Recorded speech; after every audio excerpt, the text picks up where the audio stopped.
Escuchas a La Informante, el podcast de la neta, en el que te mantenemos al día en los debates sobre democracia, derechos humanos y derechos de las mujeres, con la conducción de la periodista Luna Grado. Hola a todas, todos quienes están escuchando este podcast. Mi nombre es Luna Grado y este es el cuarto capítulo de La Informante. En el día de hoy me acompañan dos invitadas de lujo. Estamos aquí con Débora Solís, quien es directora ejecutiva de APROFA, y estamos con Luz Reidel, quien es subdirectora de Incidencia Social y Política de Corporación Miles. Ambas organizaciones se dedican a los derechos sexuales y reproductivos. Bienvenidas al programa. Muchas gracias. Muchísimas gracias. Entonces, este capítulo quisimos abordar un tema que en estas 2 semanas ya ha generado mucho debate, se robó la atención de la cuenta pública. Estamos hablando del anuncio del aborto legal, sin causales, que lo dijo el presidente Gabriel Boric durante su cuenta pública, y al menos yo personalmente creo que nunca en una cuenta pública un solo tema se había robado completamente la atención. Creo que he visto muy pocas noticias respecto a otros anuncios y cambió un poco como el debate político, entonces quisimos abordarlo aquí en La Informante. Han habido distintas reacciones del mundo político, incluso el mundo religioso. Volvió a resurgir un poco ahí la opinión del arzobispo.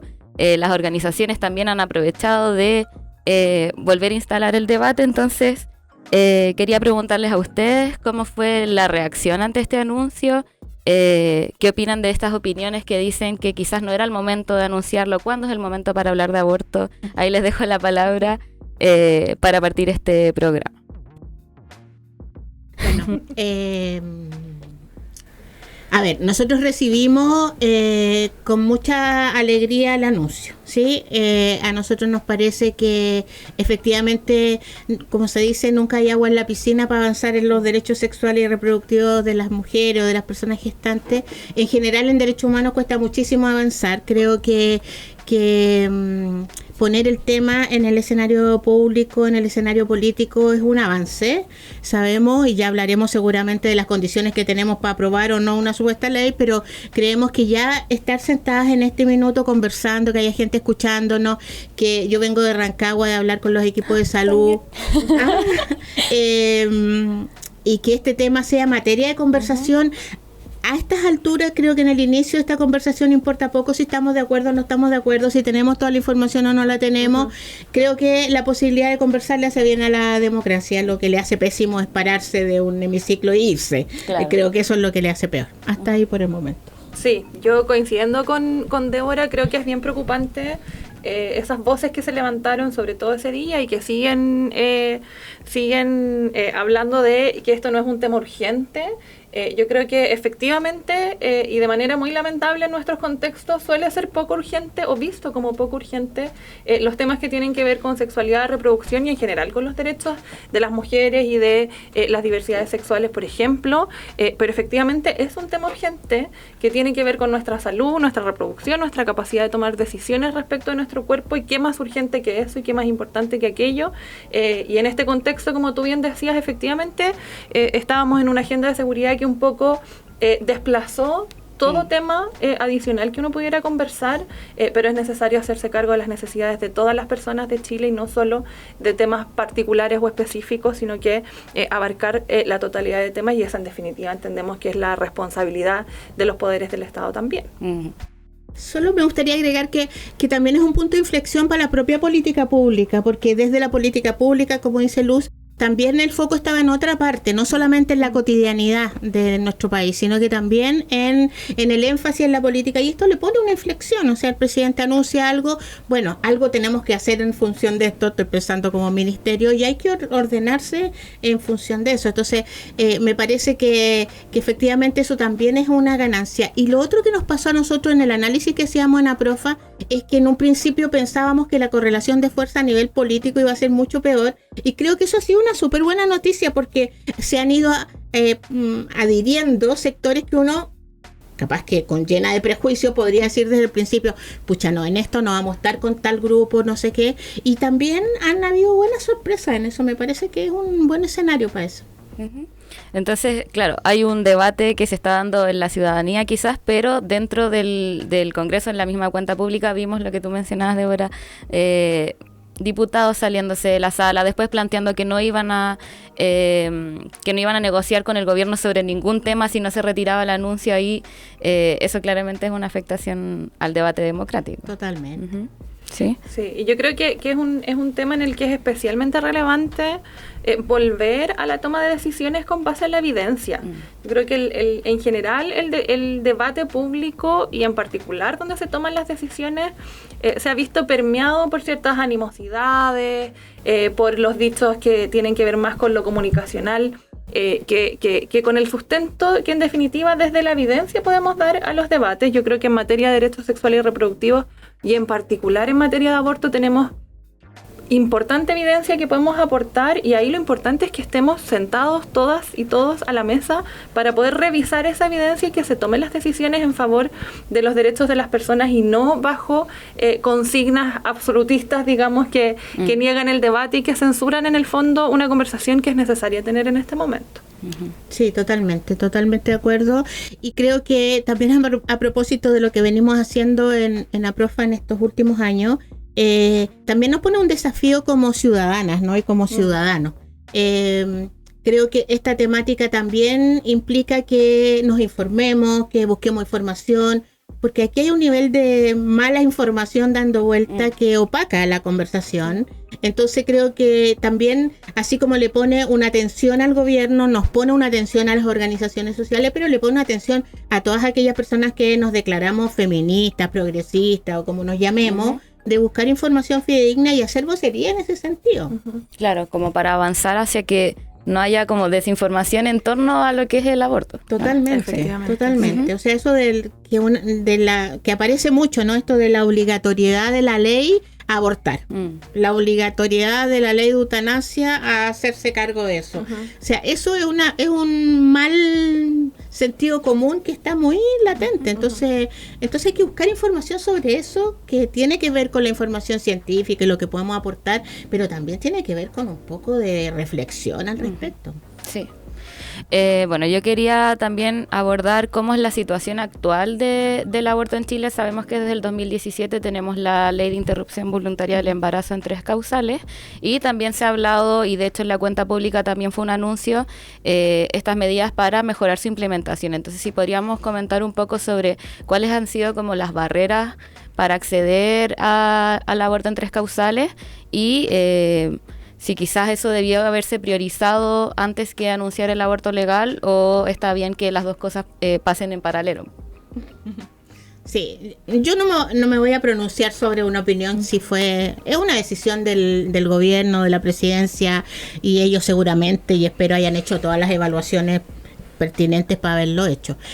Nosotros venimos trabajando hace muchos años en el tema, estuvimos en el inicio de la ley y hemos participado en los monitoreos que ha hecho la Mesa de Acción por el Aborto en Chile acerca de la ley, y lamentablemente, lo decíamos antes de ayer en un análisis que hacíamos en la Universidad Diego Portales, los monitoreos van repitiendo las barreras año a año. Y eso da cuenta fundamentalmente de la ineficiencia que hemos tenido como país en la implementación de la ley. Yo recibo con mucho, y como institución recibimos con mucho agrado también que se haya hablado del mejorar la implementación de la ley IVE. Creo que estamos tarde. Han pasado 7 años de la implementación, o más o menos 7 años, y la implementación ha sido súper deficiente. Creo que las barreras que se han repetido en estos monitoreos básicamente tienen que ver con nula información o formación a los equipos de salud. Los equipos de salud en general no saben de la ley, de la norma. El tema de objeción de conciencia en sí mismo es una barrera increíble, no solamente porque constituye una barrera, sino porque hay una desinformación y una mala información con respecto a qué es lo que es, o sea, a quienes impacta, a quienes no impacta. Fíjate tú que hay lugares donde hemos estado que plantean que el chofer de la ambulancia se declara objetor de conciencia, porque hay una sensación de que cualquier persona, ¿sabe? Hay un desconocimiento de la norma brutal. Un tercer cuestión tiene que ver con la desinformación de las mujeres y las personas gestantes. Y el cuarto tiene que ver fundamentalmente con acceso, ¿no? O sea, tenemos en Rancagua, donde estuvimos, tiene el 84% de objetores de conciencia en el hospital regional. Entonces estamos hablando de problemas mayúsculos, y en ese sentido han habido vulneraciones de derechos a las mujeres y a las personas gestantes mayúsculos también. Entonces creo que eso hay que acelerarlo y que debería ser una tarea prioritaria para el Ministerio de Salud. Sí, yo coincidiendo con el diagnóstico de Débora, yo creo que las organizaciones que nos dedicamos a este tema, hemos conversado durante estos 7 años de manera muy profunda y seguido muy de cerca la implementación de la ley. Desde Corporación Miles, una de nuestras preocupaciones que podemos agregar a las que señala Débora, tiene que ver con el acceso de las niñas a la prestación de la ley IVE en la causal violación. Hoy en día, lo que nosotras hemos podido revisar a través de solicitudes de transparencia de información apunta a que quienes han accedido al procedimiento judicial de autorización judicial sustitutiva, que es lo que prevé la ley para el caso de no contar con autorización, es muy bajito, son unas menos de 20 causas en estos años de implementación, y eso cuando tú lo contrastas con el dato de niñas menores de 14 años que han salido con un hijo en sus brazos de los hospitales, es brutal, porque estamos hablando que en el tiempo de implementación de la ley son alrededor de 890. Es decir, niñas que encontrándose sí o sí bajo la causal violación, porque bajo los 14 años sí o sí están dentro de esta hipótesis, no pudieron acceder a la ley.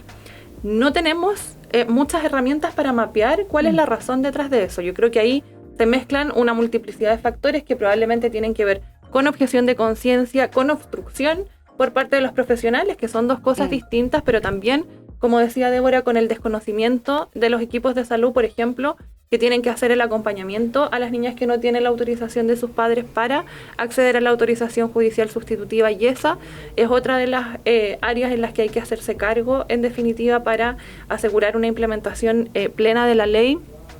Y yo creo que, se trata de necesidades urgentes, importantes, y que en definitiva debieran el Estado tener la capacidad de hacer avanzar en paralelo una mejora de la implementación del sistema y por otra parte la formulación y el ingreso y tramitación del proyecto de ley. Totalmente. Sí. Me parece importante ese punto que mencionas, como de la obstrucción, que no es necesariamente que el personal médico o el personal de salud se declare objetor de conciencia, pero sí obstruya el proceso. Creo que también he visto estos monitoreos en los que, claro, no es que esté en contra del proceso, pero sí lo obstruye. Me acuerdo de un testimonio en que, no sé, le hacían escuchar como los latidos del corazón. Entonces, como ahí quizás pasa lo que mencionabas tú, Débora, de la falta de formación, de capacitación, de cómo implementar al fin y al cabo esta ley. Totalmente, el desconocimiento de la norma de las personas que implementan la ley o que deberían implementar la ley es en sí mismo obstructiva. Entonces, todo esto de está segura, ¿por qué no va y lo piensa y vuelve? Todo esto constituye obstrucción del derecho de las mujeres. Piensen que cuando en el 2017 la presidenta anuncia el envío recién del proyecto de ley, hay un tema que ella pone en el centro y dice: aquí en esta ley en el centro va a estar la decisión de las mujeres. Bueno, yo diría que eso efectivamente es lo que no se ha cumplido, ¿sí? Todavía es el personal médico y son otros y otras las que están tomando las decisiones por las mujeres. Y creo que lo bueno de este escenario es que, como decía la Luz, ya tenemos información acumulada, sabemos lo que resulta, lo que no resulta. En pandemia hubo posibilidades, por ejemplo, y hubo experiencias reales de entrega de las pastillas misopostrol y mifepristona para que las mujeres se la tomaran en sus casas y luego venían al control, no necesariamente en un aro, como dice la norma. O sea, hay condiciones y hay posibilidades para avanzar. Entonces, solo nos queda eso, avanzar. Sí, yo creo que ahí hay un tema, me tomo de las palabras de Débora en torno a las decisiones de las mujeres en el centro. Yo creo que ahí hay un tema de cómo también avanzamos en diversas materias en salud sexual y reproductiva, y pienso en la ley de violencia ginecobstétrica, que también está pendiente de avanzar, y que en definitiva tienen que ver con lo mismo, cómo en las prestaciones de salud sexual y reproductiva se pone en el centro del trabajo de todos los equipos asociados, ¿cierto?, la decisión de las mujeres respecto de distintos aspectos de su sexualidad y su reproducción. Y yo creo que ahí tenemos varios desafíos que debieran ir avanzando en paralelo para generar en definitiva un ecosistema en que se garanticen y se aseguren los derechos relacionados con la autonomía de las mujeres y con las distintas prestaciones de salud sexual y reproductiva, que sabemos que además del aborto hay muchas que están al debe, ¿cierto? Totalmente. Sí. Y respecto al punto de la objeción de conciencia, también hay ahí una falta de información respecto a las razones para objetar. Recuerdo haber leído que había profesional de salud que objetaba por ahorrarse una atención más, por ahorrarse un papeleo, que era menos papeleo objetar conciencia que después lo que implica como la prestación. Entonces, ¿creen que se puede avanzar hacia una objeción de conciencia más restringida quizás en los equipos de salud? O sea, yo diría que, hoy día la situación que tenemos es objeción de conciencia sin presentar ningún tipo de argumentación. Uh-huh. O sea, si ya avanzamos para que las personas logren definir, ¿cierto?, cuál es el ámbito de su objeción, dónde está la fundamentación de su objeción de conciencia. Nosotros el cuarto monitoreo que hicimos, lo hicimos específicamente con profesionales de la salud en el tema objeción de conciencia. Y los resultados son más que lamentables, porque uno podría decir, especular, ¿no? La objeción de conciencia tendrá que ver porque hay una cuestión ideológica, una cuestión religiosa, y lo que dice el monitoreo finalmente es que no va por ahí, que fundamentalmente va primero por la facilidad de ser objetor de conciencia, ¿cierto? Y lo segundo va por una cuestión bien personal, bien individual, que dice, mira, entre meterme en un lío que entiendo poco, a ser objetor de conciencia y restarme de esa posibilidad de ese lío, porque ahí también hay una cuestión legal que está súper metida, que tiene que ver con la información sobre cuáles son las implicancias para mi situación como profesional en esto. Entonces las personas deciden más bien, desde luego no pensando en las mujeres ni en las personas gestantes, sino que pensando en lo que podría implicar para su propia vida profesional. Entonces creo que una de las cuestiones fundamentales que tiene que haber en esta mejora de la implementación de la ley en objeción de conciencia, claramente tiene que ver primero quiénes son los sujetos llamados a objetar conciencia, porque aquí no es todo el hospital, claro, o sea, digámoslo. Sí. Y segundo, cuáles son las razones para ser objetor de conciencia. Y tercero, cómo la dirección médica del hospital se hace cargo de que, si bien es cierto, hay un equipo que es objetor de conciencia, o un médico, o un obstetra, o lo que fuere, hay personas no objetoras, claro, que van a hacer el cumplimiento de la ley. O sea, eso está por encima de cualquier cuestión.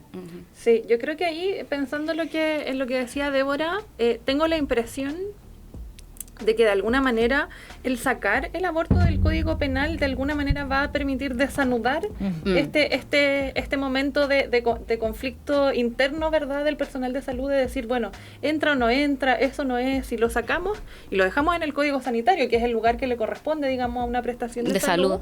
Sacamos ese manto de duda y podemos de alguna manera facilitarle esa decisión a esa parte del personal de salud.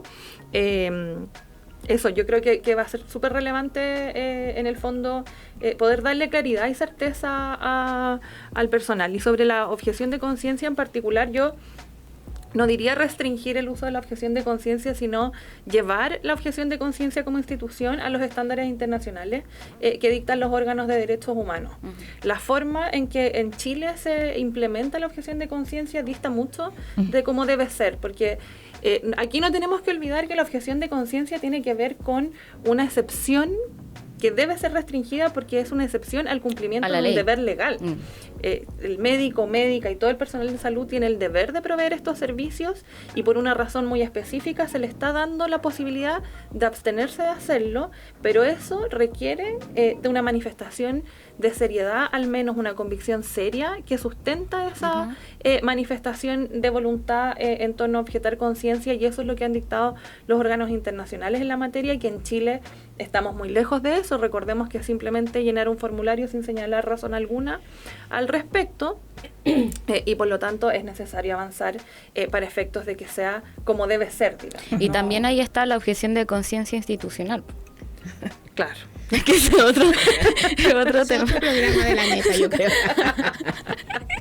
Sí, yo quería añadir a lo que decía la Luz que la implementación o la mala implementación de la ley que tenemos hasta el momento también profundiza inequidades sociales porque efectivamente de nuevo pone las posibilidades de hacerlo en un grupo muy pequeño que tiene acceso a información, claro, que tiene recursos, y un amplia grupo de mujeres y de personas gestantes quedan otra vez a la deriva sin posibilidades de hacer esto.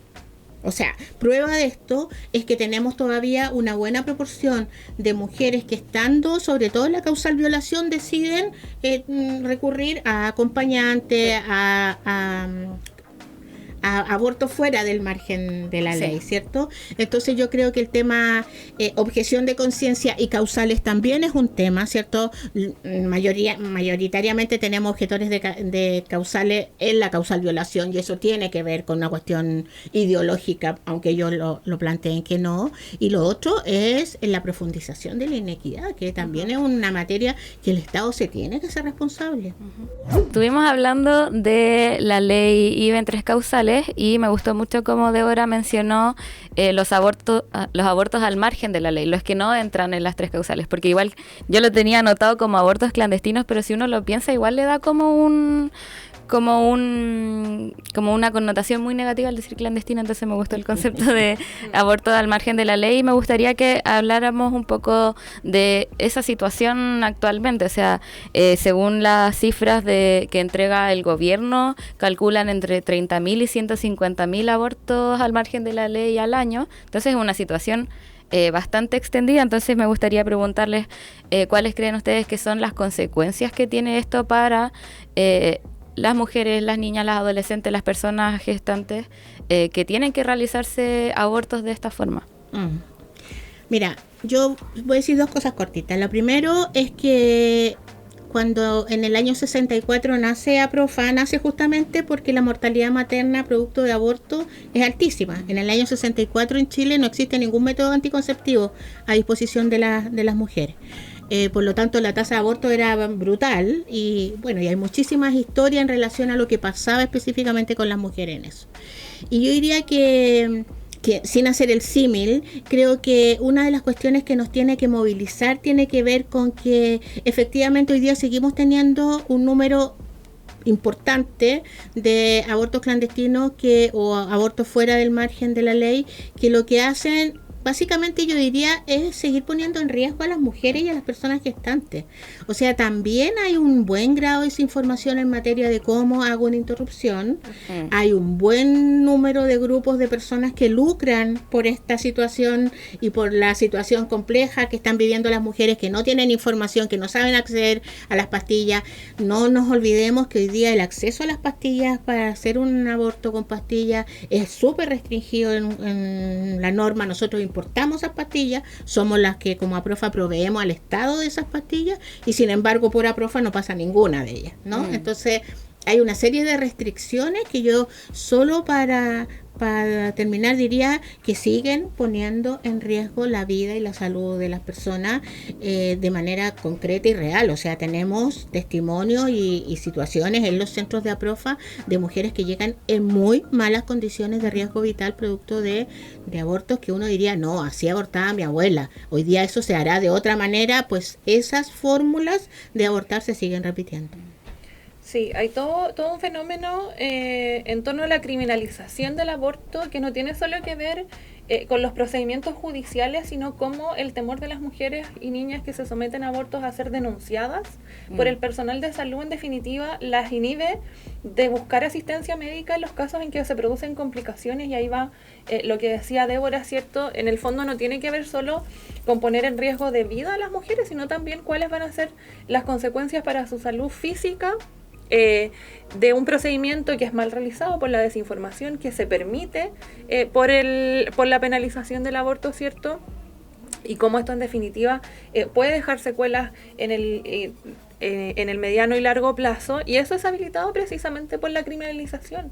Y eso es lo que han señalado los organismos internacionales precisamente para recomendar la despenalización. Y también para proteger el secreto profesional, incluso en los contextos donde se mantiene penalizado, ¿verdad? Pero en definitiva es permitir que aquellas mujeres que se someten a un procedimiento de salud de estas características tengan una cobertura completa de salud al respecto y puedan tener el seguimiento que corresponde y no poner en riesgo su salud, su capacidad reproductiva o incluso su vida, como señala Débora, por este ambiente de clandestinidad que produce la penalización del aborto a nivel legal. Sí. Sí, y a esto nuevamente le sumamos tu situación socioeconómica, evidentemente. Sí. O sea, y además el lugar de la vida en la que te encuentres. O sea, hace una semana escuchábamos investigaciones sobre lo que pasa con la causal violación de la actual ley en las niñeces en protección, por ejemplo. O sea, aquí tenemos grupos en general que se ponen en riesgo y tenemos grupos particulares que efectivamente hay una urgencia de poder tomar medidas al respecto. Claro, sí, ahí respecto a lo que mencionabas, Luz, del secreto profesional.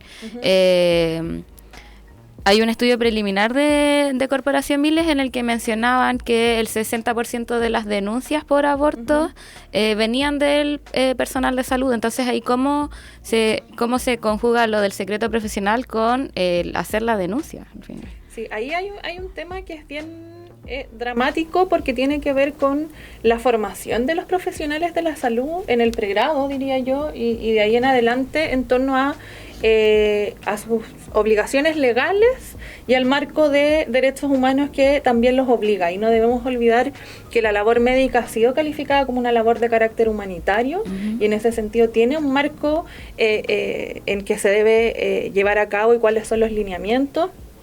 En general, otros estudios han revisado las mallas de pregrado y hay una muy deficiente formación en ese ámbito. En general, depende mucho del profesor que te tocó, qué es lo que tú vas a pensar, y en ese sentido, en relación con el aborto, es bien relevante, porque aquí subsisten dos normas, digamos, que ambas están en el Código Penal, una que obliga a el profesional médico a realizar denuncias de los delitos de los que toman conocimiento, y otra norma que los obliga a guardar secreto respecto de los antecedentes de los que toman conocimiento en el ejercicio de sus labores. Eso pareciera ser que son dos normas que están como en contradicción, digamos, y cuál elegimos, pero en realidad la solución, cuando tú lo analizas desde distintos puntos de vista, es bastante más sencilla de lo que parece, porque en realidad de partida el deber de denunciar cuando es transgredido tiene una pena simplemente de multa, digamos, versus el contravenir el deber de confidencialidad, por ejemplo, al denunciar a una mujer que tiene síntomas compatibles con el aborto, que eventualmente pudiera llevar incluso a penas de reclusión a un profesional de la salud. Eso es algo bien poco conocido, digamos. Claro. Y eso es importante no solo por la consecuencia, sino porque nos habla de que para nuestra sociedad es más grave transgredir el deber de confidencialidad. Por eso le asignamos una pena que es mucho mayor que la otra. Claro. Eso como primer criterio. Ahora, si tú lo analizas además a la luz de las normas internacionales de derechos humanos en la materia, es bien claro que si una mujer llega con síntomas compatibles con aborto, no debe ser denunciada, porque aquí lo que se debe privilegiar es la salud de la mujer, de la paciente. y llevar a cabo las prestaciones de salud necesarias para el resguardo de su salud y de su vida, y no la denuncia, porque además estamos hablando de un delito que es bien particular, digamos, no hay una investigación que debe llevar a cabo, por ejemplo, para proteger a una tercera persona de la comisión de un nuevo delito. Por lo tanto, ahí la respuesta es bien clara. Ahora, toda esta explicación pareciera ser que en el nivel de pregrado y en las capacitaciones a los profesionales es bien deficiente, porque nos encontramos con un índice como ese de un 60%, y que en definitiva nos habla de que el temor de las mujeres a ser denunciadas por los profesionales de salud está completamente justificado. Sí. Y eso es gravísimo, porque las inhibe de acceder a los servicios de salud necesarios para mantener su vida como corresponde y para la garantía de sus derechos. Sí, yo creo que ahí llegamos también a un punto que es neurálgico, que tiene que ver con la formación inicial. O sea, efectivamente nos pasa en educación integral de la sexualidad, por ejemplo, ¿cierto? Que aquí hay toda una sociedad que termina diciendo, a propósito de cualquier tema vinculado a los derechos sexuales y reproductivos, hay una sociedad en su conjunto, el gobierno, la sociedad civil, etcétera, que terminamos diciendo ley de educación integral de la sexualidad, ¿cierto? Y luego la exploración que nosotros tenemos al respecto da cuenta que pasa exactamente lo que pasa en las facultades de salud, que uno estudia formación inicial en pedagogía y nunca hay ninguna relación pedagógica entre la salud sexual y la salud reproductiva y mi deber como docente. Luego lo que hacemos es imputarle al pobre docente que hoy día está en aula, decir, esa es una tarea suya, tiene que hacer educación sexual, pero ¿cómo si no tengo ninguna herramienta pedagógica para hacer eso? Y además tengo otra vez un tremendo temor de que hayan familias que no estén de acuerdo y que eso me genere problemas legales a mí. Y en salud pasa exactamente lo mismo. Yo creo que las informaciones a las cuales nosotros hemos tenido acceso dan cuenta de eso, de que efectivamente la ley que hoy día tenemos vigente y los derechos sexuales y los derechos reproductivos son una de las cuestiones tratadas en las facultades, pero que pasan lo más rápido posible y que no entregan ninguna herramienta para reflexionar al respecto, y mucho menos el derecho de las personas a acceder a esto. Ahí quizás el deber de denuncia y el que se aplique por sobre lo del secreto profesional puede tener que ver con lo que mencionabas tú al principio, de que al estar criminalizado, al estar en el Código Penal, es como, claro, esto es un delito, tengo que denunciarlo. En cambio, si no estuviese en el Código Penal, no se vería como algo tan grave que como que me va a afectar mi labor profesional, mi vida, si es que no lo digo. Y es más, yo creo que ahí también es una responsabilidad con los profesionales de la salud, de dotarlos de una certeza jurídica necesaria para ellos también, para llevar a cabo sus labores como corresponde. Ahí si uno se pone en ese lugar, ¿cierto?, de estar tomando decisiones con una capacitación deficiente, con un pregrado que no me enseñó y con estas normas que son contradictorias, yo creo que claro, por cierto que debe ser difícil y los saca también de cumplir las labores para las que ellos se formaron, que son en definitiva el resguardo de la vida y la salud, en este caso de las mujeres, ¿verdad? Y por lo tanto también el sacar el aborto del Código Penal es una contribución a la certeza jurídica de toda la comunidad médica y del personal de salud. Y ahí preguntar solo cortito respecto a como las consecuencias legales que tiene, o sea, si te denuncian por un aborto, ¿qué puede pasarle a la persona denunciada al final? Sí, ahí yo siempre comienzo esta conversación hablando de que estamos hablando de un problema de derechos humanos y los problemas de derechos humanos son cualitativos, no son cuantitativos. No hay que caer en el fondo en el conteo de una más u otra menos, sino por una parte que el hecho de estar el aborto penalizado pone a las mujeres y a cualquier persona con capacidad de gestar, se embarace o no, en una situación de criminalización. Sí. Hoy día incluso pérdidas reproductivas que se producen por otros motivos pueden verse en riesgo de ser criminalizadas si el personal de salud considera que hay algún síntoma que es compatible con un aborto provocado. Y eso va a depender del personal de salud y de su criterio, y por lo tanto una mujer que sufre una pérdida reproductiva puede también verse sujeta a un juicio o eventualmente a una investigación de la Fiscalía. No necesariamente todas las investigaciones avanzan al mismo punto o no todas terminan en un juicio, pero lo que observamos es que desde un primer momento, desde la atención de salud en adelante, se producen una serie de vulneraciones a los derechos de las mujeres. Lo que hemos visto son, por ejemplo, obtención de declaración o de confesión dentro de los recintos de salud, incluso por parte de el propio personal, condicionando la entrega de prestaciones de salud que pueden salvar la vida de las mujeres, ¿verdad? Eso es constitutivo de torturas, tratos crueles, inhumanos y degradantes, y así lo ha establecido el Ministerio de Salud con un ordinario que prohíbe esa práctica hace mucho tiempo, pero aún así no ha cesado, ¿cierto? Obtención de declaración por parte de personal de la PDI o de Carabineros de Chile dentro de los hospitales, con mujeres que están medicadas por analgesia, y así una serie de vulneraciones a los derechos de las mujeres precisamente por encontrarse el aborto penalizado, ¿cierto? Y verse en esa situación de criminalización. Entonces no tenemos que esperar a hablar de condenas para observar cuáles son los riesgos y las vulneraciones a las que se exponen las mujeres en este tipo de situaciones que son sistemáticas, sistémicas y muy estructurales en definitiva. Sí, y yo insisto que esta falta de información o de formación también hay que mirarla a modo de espejo en lo que pasa con las mujeres.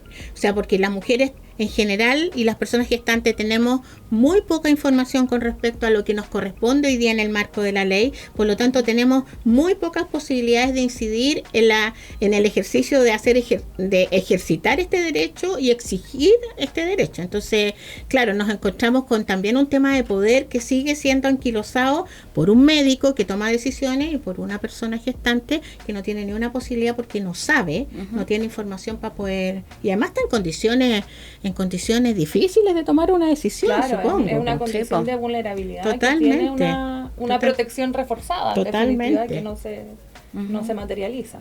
Sí.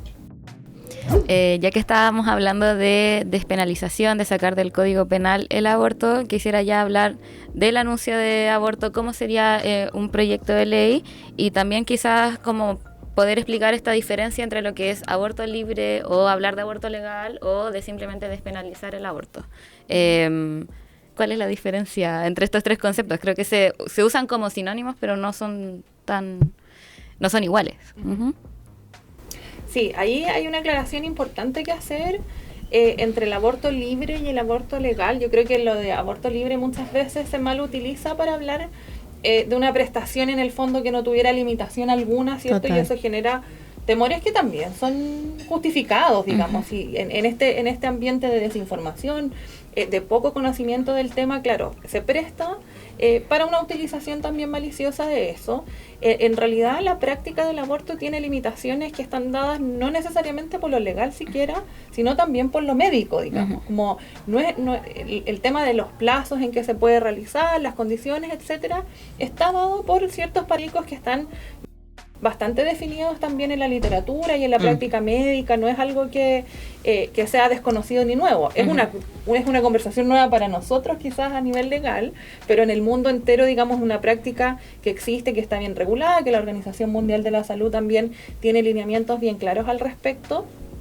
Y en definitiva, entre despenalizar y legalizar, bueno, hablamos de despenalizar cuando sacamos del Código Penal, es decir, deja de existir como un delito, ¿verdad?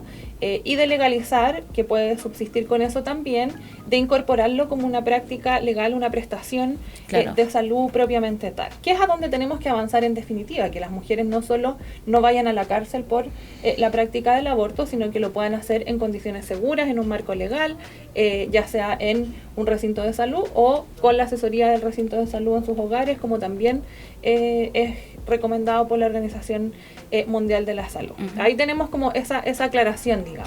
Pero es importante aquí, yo creo, hacer un llamado a la seriedad de todos los sectores, incluso de aquellos que no necesariamente están de acuerdo con el aborto, de que tengamos una conversación en términos lo más objetivos posibles y que en definitiva permitamos que las decisiones en torno a esto, en cuanto a políticas públicas y a legislación, se tomen hablando con la verdad y de manera objetiva y no manipulando la información al punto de afirmaciones tan absurdas como las que hemos escuchado años anteriores, ¿cierto?, sobre el aborto a los 9 meses, etcétera, que dañan, por cierto, no solo la conversación en este tema, sino la democracia en general cuando caemos en esos puntos. Sí, yo también creo que tenemos mucho que aprender. O sea, llevamos desde el 2017 con una ley de interrupción voluntaria en 3 causales súper restringidas, pero sin embargo, a propósito de esa implementación, creo que tenemos todos como sociedad mucho aprendizaje que sacar de ahí. Entonces yo diría que fundamentalmente en los anuncios tanto de mejora de la implementación de la ley de interrupción voluntaria de embarazo como el anuncio del proyecto de ley de aborto para el segundo semestre, que va a ser presentado en el segundo semestre, yo diría que fundamentalmente estamos en condiciones de exigir mucha claridad. Creo que una de las cuestiones que entorpece la implementación de la IVE también tiene que ver con interpretaciones que la norma da motivo a que se hagan. Entonces yo diría claridades. Creo que hay sectores del ámbito de la salud que tienen que tener un mayor protagonismo y que hoy día no lo tienen, ni siquiera están considerados. Por ejemplo, todo el personal de atención primaria, que es la puerta de entrada de un enorme grupo de población de nuestro país, por lo tanto, esa población no solamente tiene que ser considerada en la norma y en la implementación, sino que tiene que ser formada, tiene que tener herramientas, tiene que saber cuál es el flujograma en relación a tanto a la ley de interrupción de 3 causales como en el futuro proyecto de aborto. Y creo que hay que incorporar, yo exigiría la incorporación de el tema más autónomos de la administración de las pastillas, porque tenemos suficiente evidencia para decir que es absolutamente innecesario que una mujer que va a interrumpir un embarazo tenga que acceder a un espacio que no todos los hospitales tienen, además un espacio aro para poder administrar unas pastillas que Chile mismo ha demostrado en el marco de la pandemia que es posible que la administración sea en los domicilios, más protegido, con buena información, con buen acompañamiento, con buen control post, y eso también abarata los costos de la política pública y aliviana un poco esta situación compleja de decir voy a interrumpir un embarazo y tengo que acceder a un hospital, estar hospitalizada, acceder a un quirófano. Es decir, eso asusta a cualquiera y no en absoluto es necesario. Sí, yo hace poco me acordé de una anécdota que quizás suena particular, pero en Chile nos gusta mucho compararnos hacia arriba y hacia abajo, digamos, creernos también mejores que otros países. Conversaba con un médico de la India que se dedica a derechos sexuales y reproductivos y yo le contaba sobre la situación de la IVA en Chile. Y él estaba muy escandalizado con esta situación de que la mifepristona y el misoprostol no fueran medicamentos que se pueden prescribir en una receta y comprar en una farmacia, porque allá sí es así. O sea, esos son los estándares de acceso en lugares muy diversos del mundo. Y en Chile yo creo que tenemos una situación bien particular al respecto, que yo creo que se condice con la medicalización excesiva quizás de muchas prestaciones que tienen que ver con salud sexual y reproductiva. Entonces tenemos una tremenda oportunidad de avanzar como sociedad hacia un espacio donde privilegiemos la autonomía de las niñas y las mujeres respecto a su sexualidad y su reproducción, y que nos representa, por cierto, un desafío en términos de diseño de la ley, en términos de presupuesto, pero yo creo que no hay sociedad más justa y más democrática que aquella en que las mujeres y las niñas pueden decidir respecto de su vida y sus proyectos de vida y tener mayores oportunidades y decidir cuál va a ser el camino que quieren seguir. Totalmente, sí, totalmente de acuerdo. Sí, ahí entonces avanzar hacia el aborto legal aseguraría quizás la prestación, que no necesariamente es ir a un hospital y estar hospitalizado, porque creo que ahí también hay una falta de información a nivel general, en el sentido de que si uno piensa en aborto en 3 causales, piensa que vas al hospital y vas a estar necesariamente hospitalizada, recibiendo... creo que hay como una visión del aborto como una cuestión muy como una operación, siendo que puede ser como por el camino que mencionas tú, Débora, de entregar las pastillas, estar en un entorno protegido en tu casa, obviamente con control posterior. Entonces creo que también es otro, como agregando a lo que mencionas tú, Luz, como otro deber es como el poder informar estas cosas, como qué es el aborto realmente. Totalmente, sí. O sea, no nos olvidemos que con una ley tan restrictiva que, como dice Luz, cuesta tanto justificar cuando uno sale a espacios de otros países, es decir, dice, oye, qué bueno que a Profa importe la mifepristona y misoprostol, sí, pero no he visto una mifepristona pasar por la Profa nunca, pero ¿cómo? Y el acceso, es que nosotros en Colombia la mandamos a los lugares, tienen una telemedicina, le mandamos las pastillas, después les damos la posibilidad de acceder a una ecografía, etcétera, etcétera. No, aquí, y tú le cuentas como lo restrictivo que es aquí,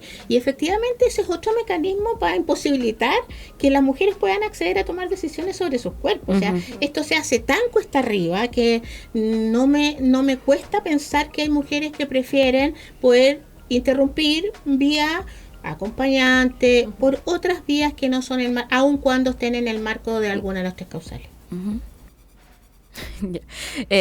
Bueno, muchas gracias a ambas por estar en este capítulo. Creo que ha sido una conversación súper interesante que podría extenderse mucho más. Quizás cuando se presente el proyecto podemos hacer otra conversación para hablar al respecto, y también esto claramente va a ser un debate que va a seguir tomándose la agenda y personalmente creo que es muy bueno. Creo que es muy bueno que estemos conversando respecto a avanzar hacia el aborto legal para asegurar también esos derechos de las mujeres, las niñas y las personas que gestan. Entonces, muchas gracias por estar aquí. No, muchas gracias a ustedes por invitarnos y desde luego tenemos mucho más que conversar. Sí. Muchas gracias. Se viene la parte 2. Sí, atentos a la parte 2. Sí.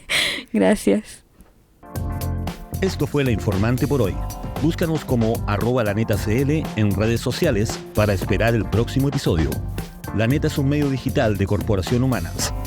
Este programa cuenta con el apoyo de IFA Civic,